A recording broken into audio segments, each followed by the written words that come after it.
Welcome to the City of Florissant Podcast, where we talk anything and everything related to the beautiful City of Florissant.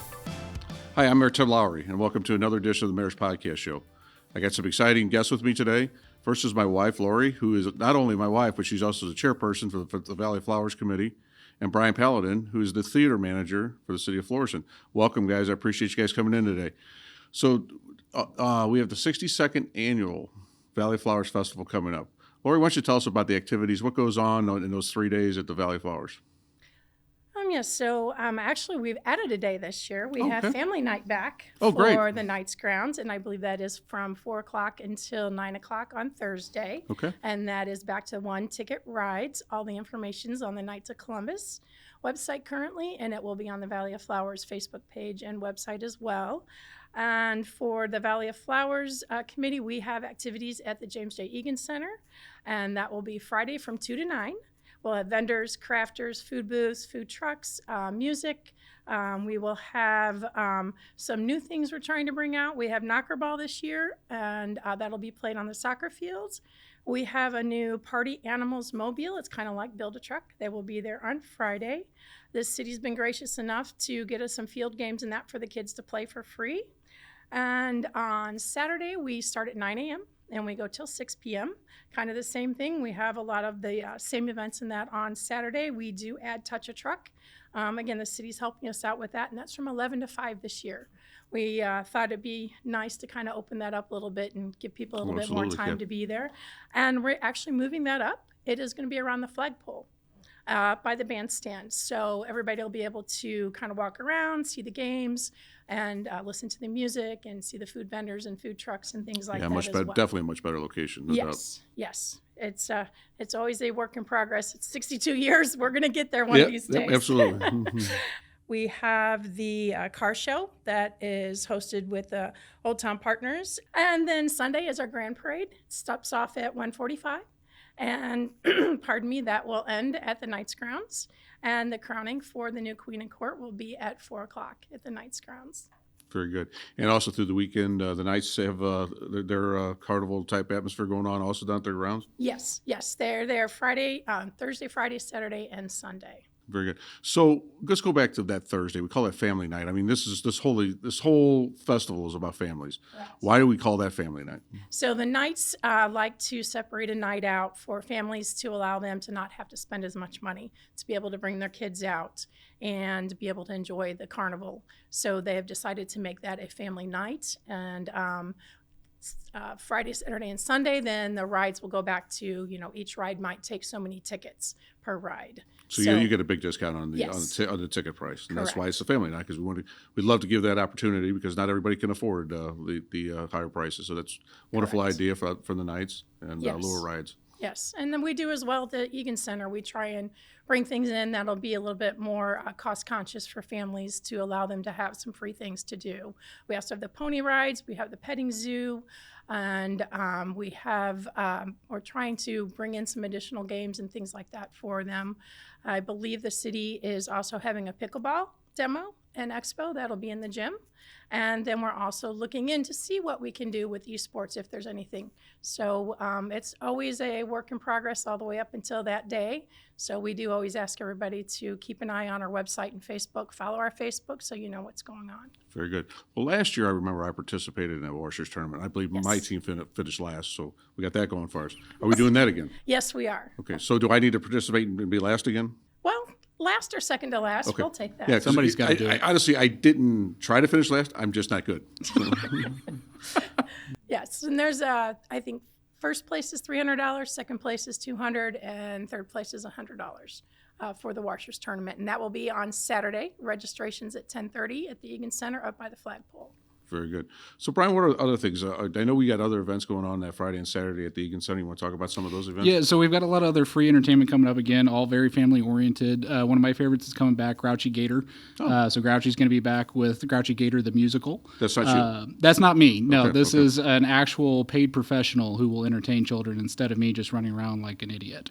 But it does feature our very own Swamp Skipper Savannah. So if anybody was out at Fall Festival a couple years ago, you got to see Swamp Skipper Savannah. So she'll be back in tow with Grouchy Gator for a fun-filled event there.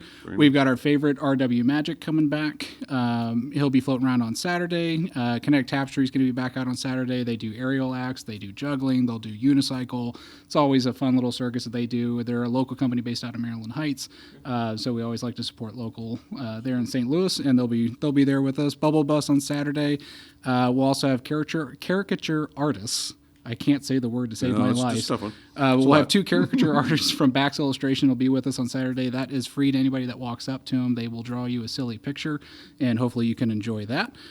Friday night from 6 to 9, we've got Shangri-La playing on the band stage. Then Saturday, we've got Lean Lenerve, who's going to be playing under the ice rink at the vendor fair, kind of providing some ambience music there. We've got David Kinnison, who's going to be starting us off. We've got fanfare, so there's music going all day Saturday. And I think Laurie kind of touched on everything else that's going on. There's going to be lawn games that the Parks Department's putting out kind of around the flagpole area out there next to the food tent. So there's always something going on throughout the whole day. And as Laurie mentioned, if you check out our website for Valley of Flowers, you'll see those schedules being posted with all the up-to-date information as that comes together. Very good. This one might be for Laurie, I'm not sure. But is my good friend Julie Buck and John Carney coming back this year? Yes, they are. They should be there, I believe, at 2:00. So they will be on the rink. And in the penalty box. In the penalty box. They love that penalty box. It's a great place, a great viewing point. So they will actually be there when we're getting everything really kicked off for the day. So they'll see what everything goes with the ground up to get things going.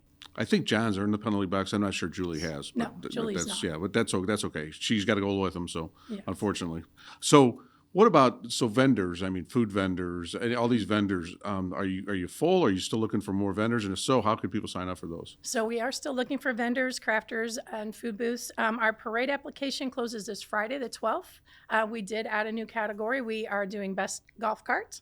So golf cart entries in that, they are going to have their own division.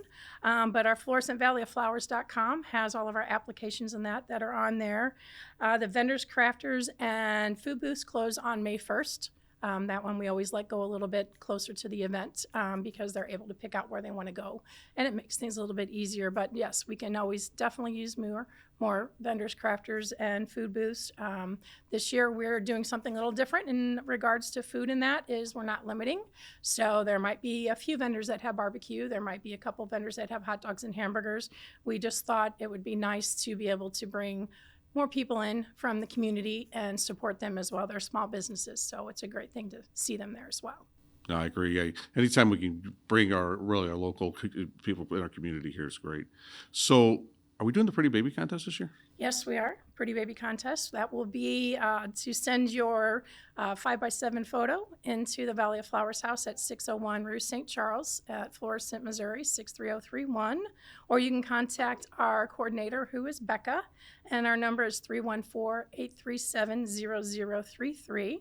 And I also just realized I forgot the biggest thing, our theme this year. Oh, that's right. Let's talk about the theme. It's really neat. It's a St. Louis theme. There's no doubt about it. It's definitely a St. Louis thing. And we were tossing around ideas. We always try and find something that's going to bring people out and something that they'll be able to enjoy. And this year, our theme is, where did you go to high school?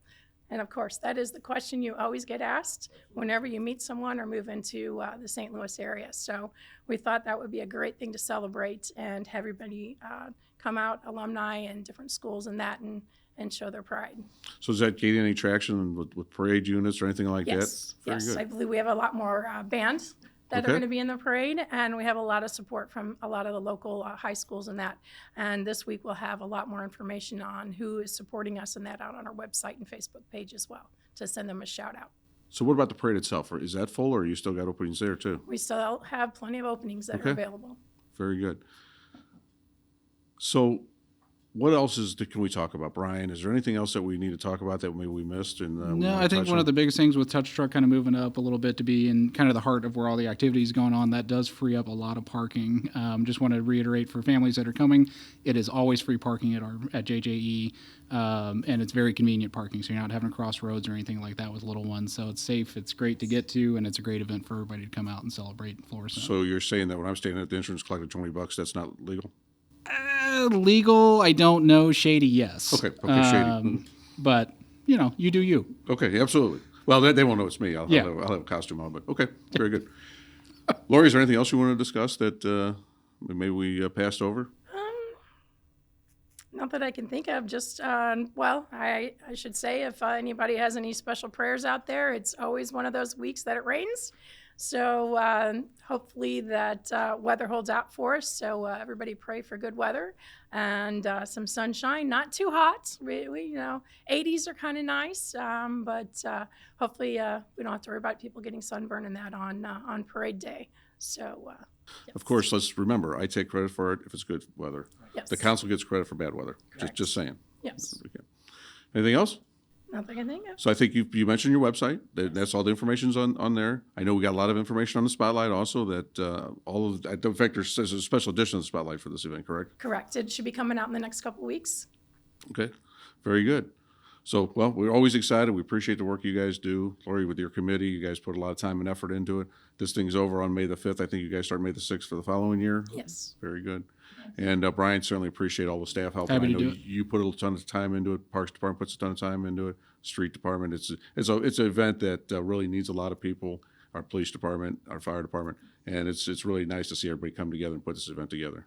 I think it's a pleasure to be able to serve the city of Florissant and celebrate Florissant and Valley Flowers is what a great event to do that with. So thank you very much for both being here today. It's been great. Thank you. And hopefully we have great weather. Yes. That'll conclude another edition of the Mayor's Podcast Show. We are Florissant Strong. Thank you.